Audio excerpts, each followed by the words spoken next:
Hello दोस्तों, आप सभी का ओगीपुर क्लासेस में स्वागत है। तो आज की इस वीडियो में कक्षा 9 के अर्धवार्षिक परीक्षा 2022 के विज्ञान के पेपर को देखने वाले हैं, जो कि एकदम रियल पेपर है। यह जो कि आपके कॉलेज में हो रहे हैं, जो कि अगर आपका एग्जाम अभी तक विज्ञान का नहीं हुआ है तो आपको पूरा पेपर देखकर जाना है। अगर हो गया है फिर भी देखकर जाना है। देख सकते हैं, प्रश्नों की स्टार्ट करते हैं। तो पहला प्रश्न दिया है, इसमें निम्नलिखित में से कौन सी एक अदिश राशि है।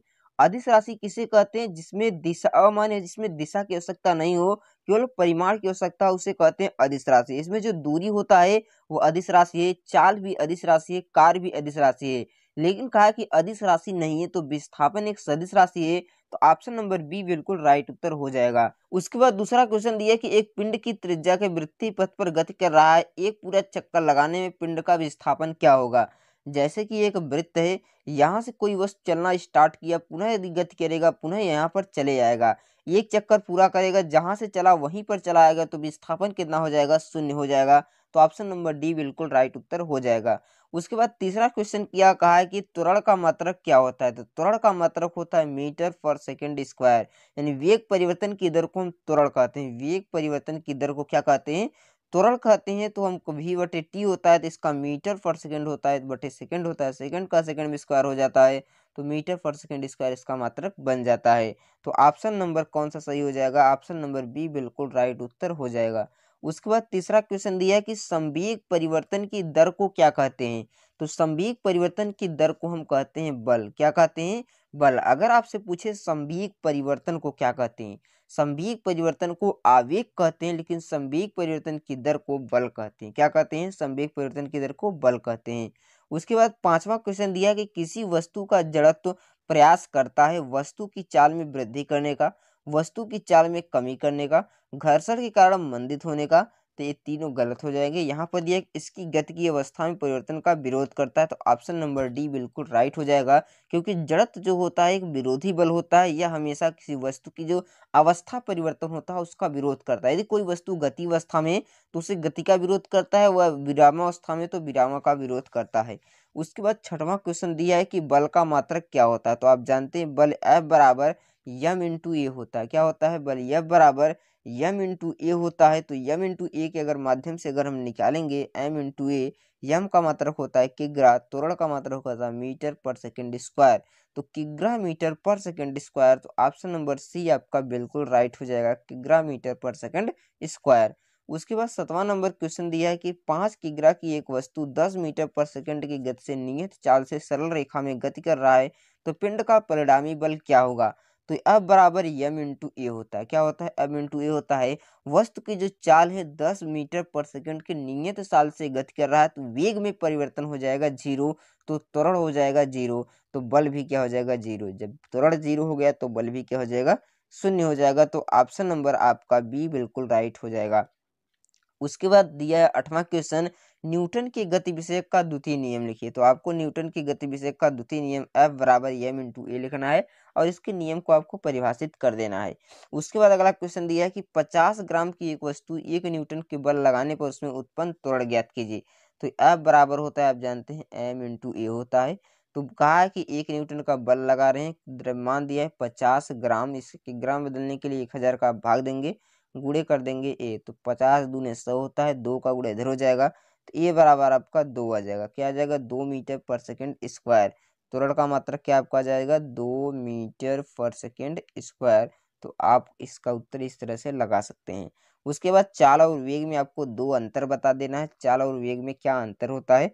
उसके बाद आपको यहाँ पर चाल बता सकते हैं कि अदिश राशि है, वेग क्या है? सदिश राशि है। यहाँ पर दिया 10 सेकंड में एक कार का वेग 36 किलोमीटर प्रति घंटा से 72 किलोमीटर प्रति घंटा हो जाता है। त्वरण ज्ञात किया। त्वरण होता है वेग परिवर्तन की दर को त्वरण कहते हैं। तो ये बराबर अंतिम वेग कितना है? 36 माइनस प्रारंभिक वेग कितना है? 36, 72 माइनस 36 बट्टे 10 हो जाएगा। तो इसको घटाएंगे तो कितना हो जाएगा? 36 बट्टे 10। इसको हम 5 बट्टे 18 कर देते हैं, क्योंकि हम मीटर पर सेकंड बदल देंगे। तो 18 का 18, 18 दूना 36, 5 दूना 10। तो ये बराबर हो जाएगा 1 मीटर पर सेकेंड स्क्वायर। कितना? 1 मीटर पर सेकेंड स्क्वायर आ जाएगा इसका त्वरण। उसके बाद अगला क्वेश्चन यहाँ पर देख सकते हैं दिया है, अगला दिया है, देख सकते हैं कि निम्नलिखित में से आपको परिभाषित करना है त्वरण को। वेग परिवर्तन की दर को त्वरण कहते हैं। संवेग को बताना है, P बराबर एम इंटू वी होता है। द्रव्यमान और वेग के गुणनफल को समवेग कहते हैं। उसके बाद खंड ख से दिया है क्वेश्चन की पहला क्वेश्चन दिया है कि निम्नलिखित में से द्रव्य नहीं है। कौन सा द्रव्य नहीं है? कांच क्या है? द्रव्य है। लकड़ी भी द्रव्य है। वायु भी द्रव्य है। प्रकाश जो है द्रव्य नहीं है। प्रकाश एक प्रकार की ऊर्जा है। उसके बाद दूसरा क्वेश्चन दिया है। दूसरी क्वेश्चन को आपको होमवर्क में बताना है कि इसका उत्तर क्या होगा। इसमें से आपको बताना है कि इसका उत्तर क्या होगा, आपको कमेंट बॉक्स में जरूर बताना है। उसके बाद तीसरा क्वेश्चन दिया है कि निम्नलिखित में से यौगिक है, क्या है? यौगिक कौन सा है? वायु, जल, मिट्टी, नाइट्रोजन।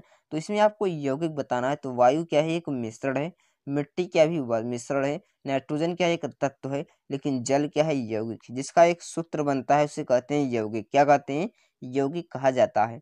उसके बाद कहा है निम्नलिखित में से उपधातु कौन सा है? पूछा है उपधातु यानी सेमी मेटल कौन सा है? तो बोरान भी है, सिलिकॉन भी है, जर्मेनियम भी है। तो ऑप्शन नंबर डी बिल्कुल राइट हो जाएगा। उसके बाद कहा कि पोटेशियम का प्रतीक क्या होता है? पोटेशियम का प्रतीक होता है के। तो यहाँ पर पोटेशियम का प्रतीक हो जाएगा के। तो ऑप्शन नंबर सी बिल्कुल राइट हो जाएगा। उसके बाद कहा यौगिक और मिश्रण में आपको दो अंतर बताना है। यहाँ पर 7वां क्वेश्चन है मिश्र धातु किसे कहते हैं? आपको उदाहरण बताना है।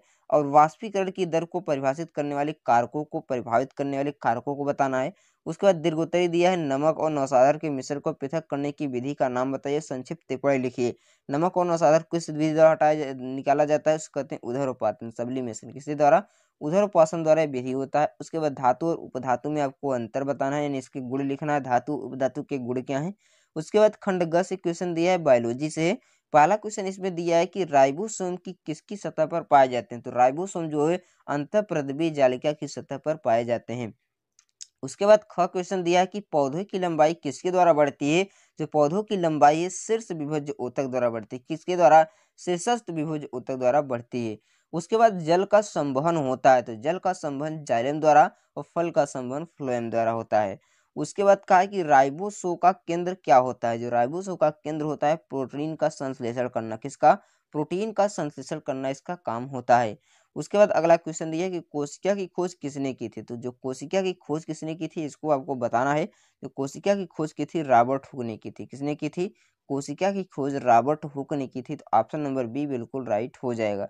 उसके बाद कहा है कि कोशिका का बिजली घर किसे कहते हैं, यानी जो सेल का पावर हाउस किसे कहा जाता है? तो माइटोकॉन्ड्रिया को कहा जाता है। किसको? माइटोकॉन्ड्रिया को कहा जाता है। दिया है कि कंडरा एक संरचना है जो जोड़ता है। कंडरा किसको जोड़ता है? तो कंडरा जो होता है पेशी को ऊतक से, यानी पेशी को अस्थि से जोड़ता है। किसको? पेशी से अस्थि को जोड़ता है। तो ऑप्शन सी बिल्कुल राइट हो जाएगा। उसके बाद दिया अगला क्वेश्चन विभज्य ऊतक क्या होता है?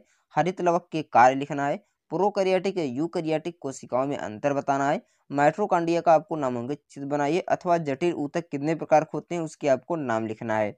यहाँ पर चौथा क्वेश्चन दिया है कि पौधों में पाए जाने वाले विभिन्न प्रकार के ऊतकों का प्रमुख कार्य लिखिए, अथवा आप इस पर टिप्पणी लिख सकते हैं। ऐच्छिक और अनैच्छिक में अंतर, अस्थि और उपास्थि में अंतर भी लिख सकते हैं। यहाँ पर दिया हुआ है। इस तरह से आप कक्षा 9 के इन सभी क्वेश्चनों को आप हल कर देंगे, जो कि ये पेपर में काफी सरल क्वेश्चन दिए हुए हैं। आई होप फ्रेंड ये वीडियो आपको पसंद आई होगी। अगर वीडियो पसंद आए तो वीडियो को लाइक कर दीजिएगा। चैनल पर नए हैं तो चैनल को सब्सक्राइब जरूर कीजिएगा, और इस वीडियो को अपने दोस्तों के साथ भी शेयर जरूर कीजिएगा।